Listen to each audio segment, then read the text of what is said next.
Thirikari ithiete na mbere gukomba mbeca iria ikoretwo igikinyaniria hari tabarira cia uthii wa matura hamwe na nginya kuriha ngombo. Mũmbunge wa Kiharu Ndindi Nyoro augite gicunji kia 76 gia kigina kiria kiunganagio kia igoti bururi-ini kirahuthirwo kuriha ngombo ici. 76% of our revenue inaenda katika madeni. Katika miezi mbili financial year ya July na August, ile pesa ya Kenya ilichukua kama ordinary revenue. The government in terms of paying debt mpaka principal tulilipa pesa zaidi ya ile tuliokota. Oroho no amenereirie thirikari ni uria ikoretwo igithie na mbere na gukomba, akiuga ngiaga kugarurira bururi waya kurika irima-ini ria nduma ya ngombo takahota kwiruta.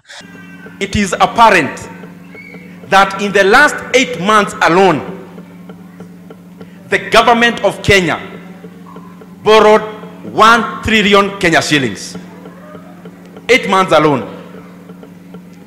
And you know, I've been talking about this issue about debts. Sio kana kwamba sina mambo mengi naweza ongea. It is because there is no critical issue in our country today like the appetite for debt and the profligate borrowing ya pesa ambayo wa Kenya sana sana hawaioni.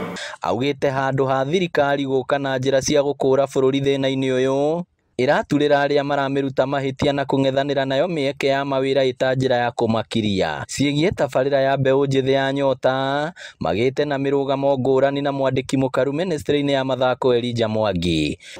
Nyota ihepo pesa ni warupa bilioni 5 billion na 5 billion pesa ya kuteithia ku enhance skill nigetha anake mahote kuandikwo.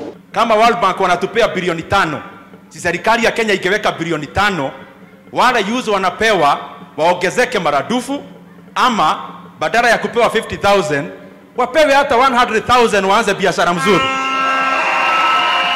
Maritie hindi ya igongona ria gukungwira miaka 25 kuma riria kanitha wa CFF wa Mukui wambiriirie na uria ukoragwo rungu rwa muthikabu George Kariuki. Ngiribotera Inoro TV kuma Mukuyu kaunti ya Murang'a, ritwa riakwa ni Victor Kinuthia. Katika jina la Yesu Kristo nimeomba na